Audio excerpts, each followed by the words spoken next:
Hi hello everyone. तो बच्चों, हमारे लिए बहुत सारी खुशखबरियां हैं और यही मैं इस वीडियो के माध्यम से आप लोगों को देना चाहता हूं। तो सबसे पहले खुशखबरी तो ये है, जैसे कि आप लोग जानते हैं हमारे यहाँ पे 10 गवर्नमेंट मेडिकल कॉलेज है और 3 हमारे यहाँ पे प्राइवेट मेडिकल कॉलेज है। ये अभी 2023 की अपन बातें कर रहे हैं, 2022 के तो एडमिशन क्लोज हो चुके हैं। अब अपन बात कर रहे हैं 2023 के लिए। तो यहाँ पे सबसे बड़ी खुशखबरी ये है कि अभी हमारे जो ऑलरेडी 10 गवर्नमेंट मेडिकल कॉलेज, उसमें से 4 गवर्नमेंट मेडिकल कॉलेज में 50-50-50-50 सीट करके 200 सीट्स बढ़ा दी गई है। जी हाँ, तो गवर्नमेंट मेडिकल कॉलेज में 200 सीट्स ऑलरेडी बढ़ चुकी है। मतलब 2023 में जब एडमिशन होंगे तो 200 सीट्स एक्स्ट्रा हमारे पास होंगी, जिसमें से मैं आपको बता दूं कि हमारे रायपुर में 50 सीट को बढ़ा दिया गया है। तो अभी 180 थी, उसको 50 बढ़ा देंगे तो 230 हो गई। फिर उसके बाद हमारे यहाँ पे बिलासपुर में अभी 180 थी, उसमें भी 50 सीट को बढ़ा दिया गया है तो 230 उसमें भी हो गई। और उसके बाद रायगढ़ में अभी 60 सीट थी, उसको 50 बढ़ा दिया गया तो अभी 110 हो गई। और उसके बाद अगर हम बात करें अंबिकापुर की, तो अंबिकापुर में अभी 125 सीट थी, उसको भी 175 कर दिया गया है। और बहुत ही जल्दी जगदलपुर में भी 125 से 175 सीट्स कर दी जाएगी। अभी किया नहीं गया है, अभी सिर्फ 200 सीट्स बढ़ाई गई है, 50 सीट्स और भी बहुत जल्दी बढ़ जाएंगी। तो ऐसे करके हमारी 250 सीट्स और बढ़ जाएंगी। तो अभी तक हमारे पास गवर्नमेंट मेडिकल कॉलेज में अगर हम इन 200 सीट्स को कम कर दें तो 1370 सीट्स थी, इसमें 200 सीट्स को ऐड कर दो तो 1570 सीट्स हो गई। इसमें 15% ऑल इंडिया कोटा का होता है, 3% सेंट्रल नॉमिनी होता है, 82% हमारे स्टेट के लिए होता है। फिर इसमें डिफरेंट कैटेगरीज का अलग अलग रिजर्वेशन होता है, लेकिन जो भी हो, नंबर ऑफ सीट्स बढ़ती है तो सबको फायदा होता है। और यहाँ पे बहुत ही बड़ी खुशखबरी हमारे लिए। और इसके बाद हमारे यहाँ पे 3 आपको पता है प्राइवेट कॉलेज है, जिसमें अभी 150 करके 450 सीट्स यहाँ पे थी। ठीक है, तो प्राइवेट की चूंकि फीस बहुत ज्यादा होती है, इसलिए प्राइवेट का बढ़ने से ज्यादा बच्चों को बेनिफिट नहीं मिल पाता है। लेकिन हाँ, गवर्नमेंट सीट्स बढ़ती है तो इसमें बच्चों को बहुत ज्यादा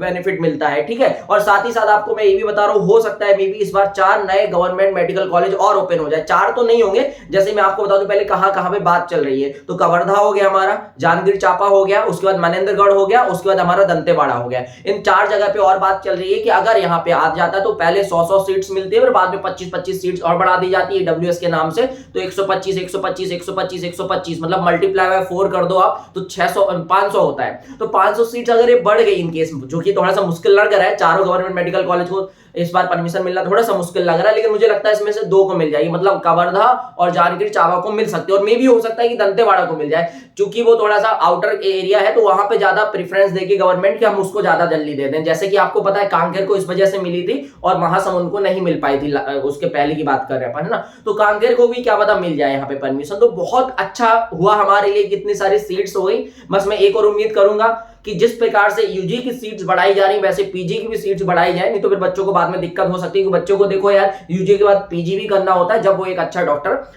बन पाता है। ठीक है, तो बाकी तो अभी तो एमबीबीएस ही है, 4 साल तक वो भी सीट बढ़ जाएंगी जब तक आप फाइनल ईयर में पहुंचोगे, कोई दिक्कत की बात तो है नहीं। और यहाँ पे एक और अच्छी बात है कि प्राइवेट एक कॉलेज भी, प्राइवेट मेडिकल कॉलेज भी हमारा इस साल बढ़ सकता है 150 सीट्स के लिए, जो कि दुर्ग में होगा। कहां पे होगा? दुर्ग में होगा।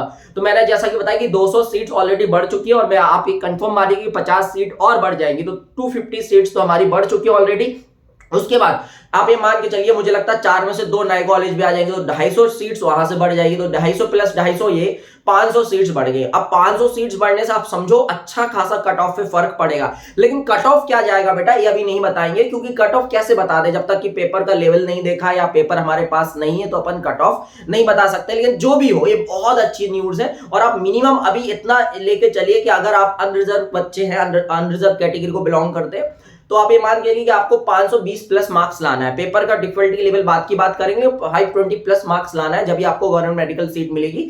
और अगर आप ओबीसी में है तो अभी 510 प्लस है, 515 प्लस लेके चलिए, मतलब 520 दोनों आप ले सकते हैं। ईडब्ल्यूएस वाले आप 500 प्लस लेके अभी चलिए। ठीक है, फिर बाद में देखेंगे क्या है क्या नहीं है। ठीक है, और इसके साथ साथ अगर हम बात करें, मतलब ईडब्ल्यूएस में 450 भी जा सकता है। देखो यार, ये सब अभी मैं नहीं बताना चाहता हूं, लेकिन फिर भी मैं अप्रोक्स बता रहा हूं, इतने में आप सेफ साइड पर रहोगे, आपको कोई नहीं रोक सकता, पेपर का लेवल कुछ भी रहे। ठीक है, अगर हम बात करें एससी की तो 400 प्लस पे भी आप रहिए, और अगर हम बात करें एसटी की तो आप 320 प्लस पे रहिए। आपके लिए सेफ स्कोर है, इसमें आपको कंफर्म कॉलेज मिलेगा, कोई नहीं रोक सकता, पेपर कैसा भी हो। तो यही सभी इंफॉर्मेशन मुझे आपको देना था। और कितनी अच्छी अच्छी बातें हो रही है यार, मतलब कितना बढ़िया बढ़िया हो रहा है, कितना अच्छा लग रहा है कि इतनी सारी सीट्स हमारे छत्तीसगढ़ को मिल रही है। लेकिन बस मैं वही कहना चाहूंगा कि यूजी की सीट्स के साथ साथ पीजी की भी मिले तो ज्यादा अच्छा होगा हमारे लिए। ठीक है, तो अब देखिए राजनांदगांव, जो कि मतलब आप देखिए गवर्नमेंट कैसे चेंज होती है तो कैसे कंडीशन चेंज होने लग जाती है। जब हमारी बीजेपी गवर्नमेंट थी तो राजनांदगांव को कितना फोकस किया जा रहा था, और अब उसमें बताओ यार 50 सीट भी नहीं बढ़ा रहा है, जबकि तुम अंबिकापुर में 125 से 50 बढ़ा के 175 कर दे रहा है, रायगढ़ में बढ़ा दे रहा है, जगदलपुर में भी बढ़ाने की बात कर रहे हैं, लेकिन यार राजनांदगांव में कोई बढ़ाने की बात ही नहीं कर रहा है। तो देखो ये पॉलिटिक्स बहुत मायने रखती है, लेकिन हमें क्या, हमें तो देखो यार अपना बेनिफिट चाहिए, चाहे बीजेपी हो चाहे कांग्रेस हो, हमारा बेनिफिट होना चाहिए, और हमारा बेनिफिट हो रहा है हर जगह से, और हम वही चाहते हैं। ठीक है, एजुकेशन को फायदा होना चाहिए, कोई भी गवर्नमेंट है एजुकेशन को सबसे ऊपर होना चाहिए, टॉप पे प्रायोरिटी होनी चाहिए। ठीक है, तो अभी देखो इलेक्शन भी इस बार, तो हो सकता है 4 में से 2 तो आप मान के चलिए कि गवर्नमेंट मेडिकल कॉलेज आ ही जाएंगे, कंफर्म है। तो ये सभी इन्फॉर्मेशन आपको देनी थी, मतलब खुश रहिए। देखिए अब आप देखिए एक प्राइवेट कॉलेज भी बढ़ जाएगा, तो अपने पास ऑलरेडी अभी 3 है, आपको पता है, एक हमारा कहां पे है, भिलाई में है शंकराचार्य करके, 2 हमारे रायपुर में, और एक और अभी दुर्ग में आ जाएगा, तो बढ़िया है। दुर्ग भिलाई में भी 2 हो जाएंगे, रायपुर में भी 2 हो जाएंगे प्राइवेट मेडिकल कॉलेज। तो ऐसे करके बहुत सारे कॉलेज, अगर चारों को परमिशन मिल जाती है तो हमारे यहाँ पे, और एक प्राइवेट को भी परमिशन मिल जाती है, तो आप ये मान चलिए 14 गवर्नमेंट मेडिकल कॉलेज हो जाएंगे हमारे पास, और 14 गवर्नमेंट मेडिकल कॉलेज के बाद 4 प्राइवेट मेडिकल कॉलेज हो जाएंगे, तो बहुत सारे कॉलेज हो जाएंगे। ठीक है, तो अपने छोटे से स्टेट को बहुत सारे कॉलेज मिल रहे हैं, ये हमारे लिए बहुत खुशखबरी की बात है। तो यही इन्फॉर्मेशन मुझे आपको इस वीडियो के माध्यम से देनी थी। मिलते हैं कभी किसी और दिन किसी नए वीडियो के साथ, जब तक आप लोग अपना ख्याल रखिए। चलिए टाटा बाय बाय।